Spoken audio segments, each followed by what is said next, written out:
On this episode of Money Matters with Jim Doyle, relationship breakdown. How to make sure your business isn't a casualty of the process. Featuring guest Lori Joyce of Betterwith Foods, with Rahul Aggarwal and Claire Sutton.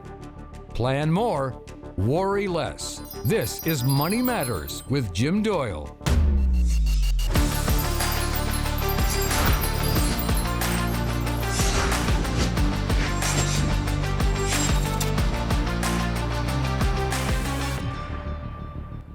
As a wealth advisor working with business owners, one of the biggest challenges I hear them facing time and time again is dealing with HR, relationship problems, and the people side of things.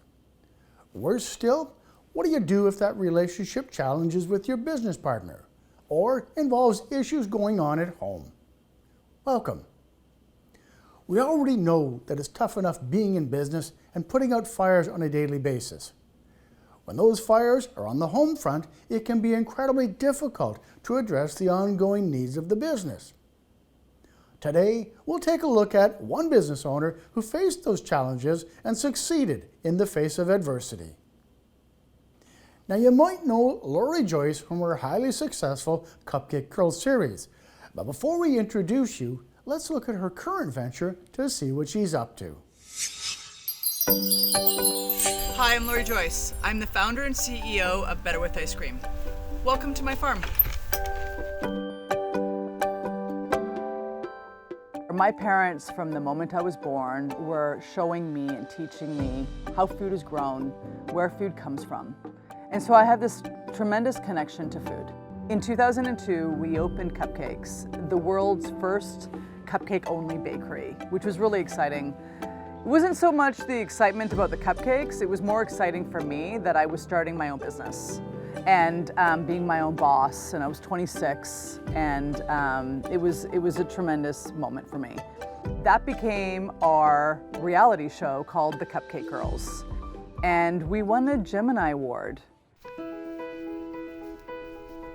When we finished the show, and the show actually resulted in me having two baby boys, back to back. I came back to the farm which is here, where I grew up. And innocently one day, as I was grocery shopping, I was buying groceries for the boys as they were beginning to eat solids. And I was really surprised this one day when I was buying ice cream, but nowhere on the package did it say ice cream. So as a mom buying the best products for my boys, I was really disturbed, but as an entrepreneur already, I saw a tremendous opportunity. My upbringing, I know, is not normal. Growing up as a kid, I actually thought it was normal until I moved to Vancouver to go to UBC and be a student where I had to buy my own groceries. Did I realize what an aluminum can was? Because I didn't grow up with any in the kitchen. So one of the primary ingredients is cream, meaning it's not a milk fortified ingredient, it's literally just cream. We use cane sugar, which is our second ingredient, then egg yolk and skim milk powder. So it's a tremendously clean label considering what else is out there. There's absolutely no gums, no preservatives, no fillers. So it's a hyper clean label. And what I'm most proud of is actually this flavor because it represents the base, which is entirely why we're better. Betterwith ice cream is made with 4 ingredients. So there's absolutely no gums, no fillers, no preservatives, and the first ingredient is just simply cream, which I think is amazing. Because of my experience from the days of Cupcake Girls, I was really excited to go into ice cream to finally be able to properly scale a food product. I really believe that I could actually, let's just give myself a little credit here, that I could create an old world recipe and scale it and be as big as my competition. And that's what I'm hoping to do.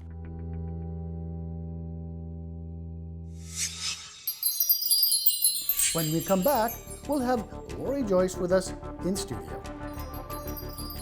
What I was not prepared for was how much their relationship was going to not only stress me out, but absolutely affect my marriage.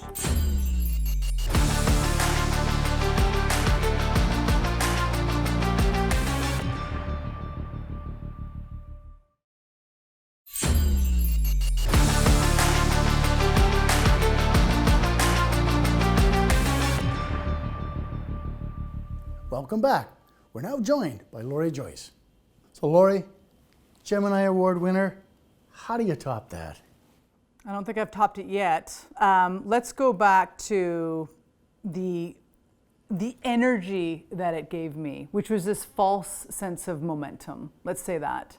Because when we won the Gemini, that was practically, let's call it the icing on the cake, right? But what happened next was I decided to start a new business with 2 babies. And I failed to take into consideration how difficult it would be to get into a totally different business model with 2 babies that I didn't know how much attention they were going to require and how that was going to impact not only my business but also my marriage. When you look at what you had at that point in your life, okay, I think one of the things you've shared with me is you feel the need that you've got to do what's right for you. Could you tell us about the genesis of Betterwith? The genesis of Betterwith, well, so we had the show about 10 years ago, and when it finished, the great thing is that through the show I became a mom. And so I was very tired and overwhelmed, and I decided to come home to the farm to rest. And it was there that I was literally innocently getting groceries for my 2 babies, from the perspective of being a mom, buying what I felt was the best thing for them. And I discovered that the ice cream that I grew up eating had nowhere on the packaging ice cream. So from the perspective of being a mom, I was very curious as to why it couldn't be called ice cream. You know, what was it if it was an ice cream? But from the perspective of being an entrepreneur, I felt that that was a tremendous opportunity. And that was truly the beginning of me entering the ice cream business. Now, Lori, you experienced success, okay, but could anything have prepared you for the changes and challenges you were likely going to be facing at home?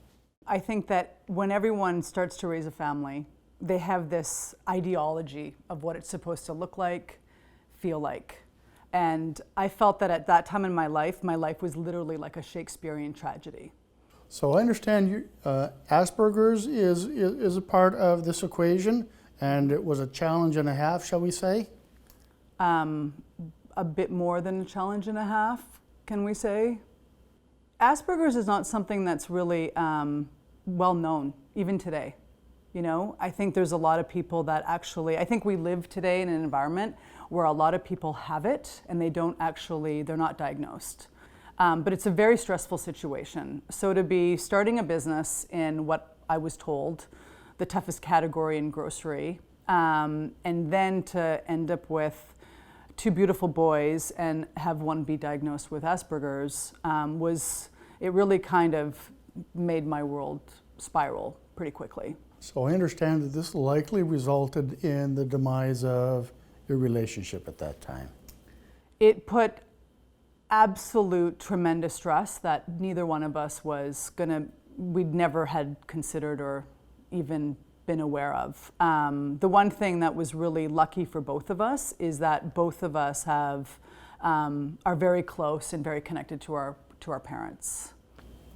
For a couple, a relationship breakdown often ends in divorce. Join us for Rahul Aggarwal's comments on that outcome. So Rahul, divorce can be emotional and destabilizing. So what are some key considerations for business owners?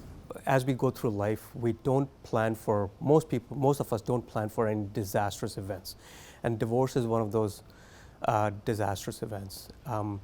In my experience, when there's a couple who owns a business is going through a divorce, there's one person who knows everything about the business because they run the business, they know ins and outs of the business, and there's the other spouse who knows nothing about the business. They don't know who the partners are, they may not know who the suppliers are, vendors are, or anything.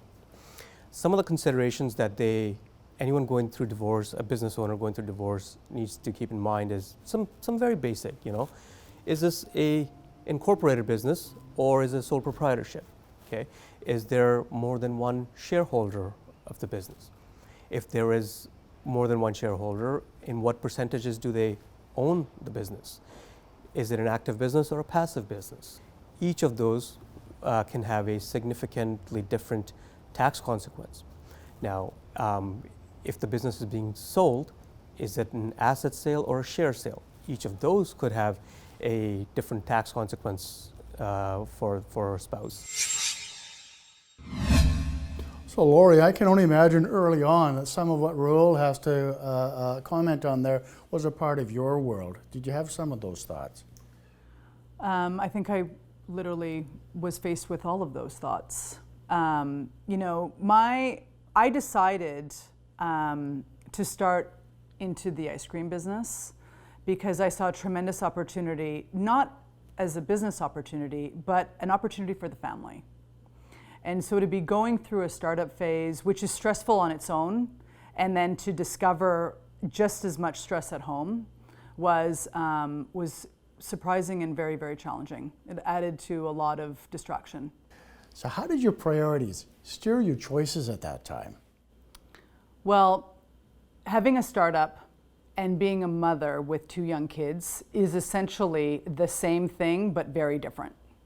So when I was in my business, I was working full time, but when I came home, I had to be a mom. And I had to give my kids the proper attention and be the mom that my mom was. That is what I looked up to. So, you know, for me, it wasn't about taking them places or doing things with them. It was being present with them. That was ultimately an easy decision for me to make because it was all I could afford at the time. So Lori, I heard, you know, parents as strong models and being able to carry that forward in the choices that you're making. When we come back, things always look darkest before the storm. Expectations were that my business was my problem, and that was my responsibility to deal with it.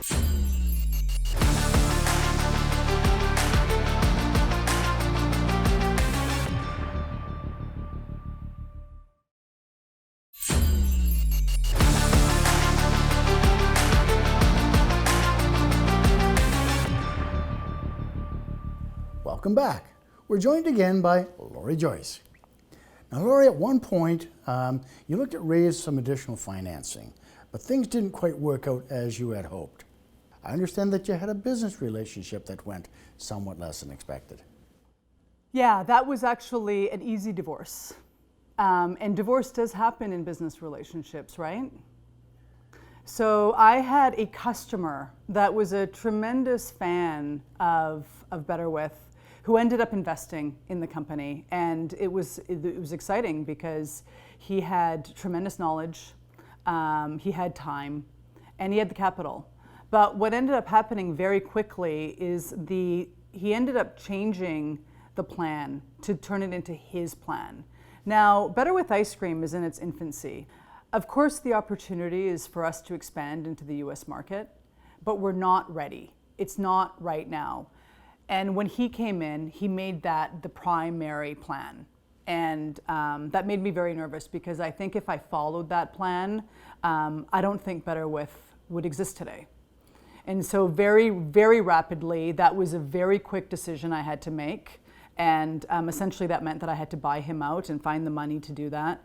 But that was my first divorce ever in the business. And it was actually, it was an interesting exercise. So being raised on a farm, I can certainly understand your appreciation for the phrase, you can't rush growth. What does that mean to you? You must be a farmer, Jim, because you can't cut corners on the farm. And that's the exact same strategy and philosophy that I take to this business. I know this is I think good things take time, and I'm comfortable with that. I've spoken to a lot of business owners, and I hear support coming from friends, from business group, from mentors, and from family. Join us as Claire Sutton talks about avoiding the business becoming a casualty of the relationship breakdown. Hi Claire, thank you so much for being here today. What do you see as a business owner's biggest adjustment when they're going through a divorce? Divorce is pain. It's a major life transition. So I would say the biggest adjustment for a business owner is to make sure they separate their personal from their business. And you're communicating clearly to your employees, to your suppliers, to your customers, both in words and in your actions, so that they feel secure in what they're doing. The suppliers know that the business is on track, so that means they will get paid.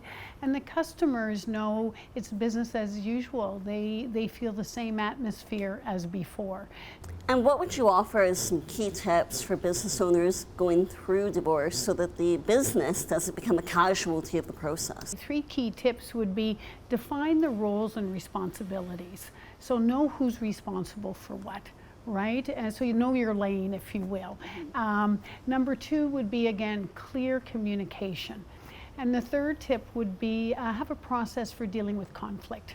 Right? So make sure you have a process so that conflict is an ability to resolve a dilemma between 2 people or an issue in the business, and you're not getting into blaming. You have a process to resolve the conflict, and if need be, you bring in an outside facilitator to help you facilitate that. So Claire talks about the importance of separating the business and the personal elements, but can you really do that when the relationship breakdown is a marriage? Well, it was always separate from the beginning, so that wasn't a hurdle for us. The hurdle was getting through the chaos, and surviving every day. Expectations were that my business was my problem, and that was my responsibility to deal with it. And ultimately, everybody was happiest at home if I literally, the second I came home, I was fully in mom zone, right? So Laurie, where did you find the strength in those early days? Well, initially, I didn't know that I was going to have any. It was very wearing. I leaned on my friends as my support group. And then I actually decided, and I made a decision to move back to Victoria, back to the farm, where I could not only have the financial support, but also have the emotional support. And being not only back home, where my parents were there to help me raise the children, the farm itself was incredibly grounding, but a very healthy place for me to be. Well, it's interesting how everybody's story is their own, and today we'll love what you're sharing about yours. When we come back, we'll look at recovering from adversity. Time changed everything for me, for my business, for my boys.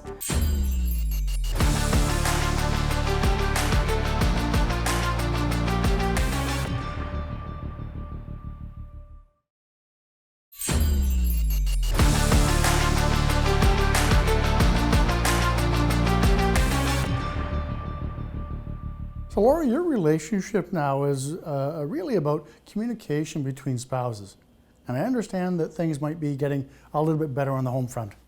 Well, to be clear, we are not divorced, and I don't believe we will be getting divorced entirely because we have more time now to communicate. One thing that I completely underestimated, and if I can share, never even thought about, was the concept of time. Time changed everything for me, for my business, for my boys. One thing that happens, guess what? Boys actually grow up, right? So their relationship really changed. Less stressful, less dynamic, less chaotic. The business started to grow, it started to mature. And so not having, making decisions that were centered around time and actually taking time out of the equation entirely really changed the dynamics and took the pressure away from everything. I think your message serves a great reminder that you don't necessarily need to rush out to get a divorce. So talking about other positive outcomes, what's next for Betterwith? Oh, well, that's an exciting question because we've started to scale. So we're now in the position where we can springboard, and the opportunity is national. Beyond that, it's expansion into the US. It's a very exciting time. Well, I hear excitement, definitely. Laurie, I want to thank you for being here today and sharing your contributions. Thank you. Not many people possess the inner fortitude to manage multiple ongoing challenges simultaneously without a little help. The breakdown of a relationship, whether that's in business, in your marriage, or both, can be emotional and destabilizing. Often, the needs of the business can play second fiddle, so it's imperative to take steps to ensure that the business isn't a casualty of the process. As a wealth advisor working with business owners dealing with relationship breakdowns, I help by advocating governance structures be put in place to make sure that the needs of the business are looked after while the couple addresses changes in their relationship. Businesses have multiple stakeholders, whether that's lenders, suppliers, or employees, uncertain about their futures. Ensuring you have a process in place will benefit the business and the business owner by having a well-defined transition process or plan for moving forward. I want to thank Joyce, Rahul Aggarwal, Claire Sutton for sharing their thoughts on money matters.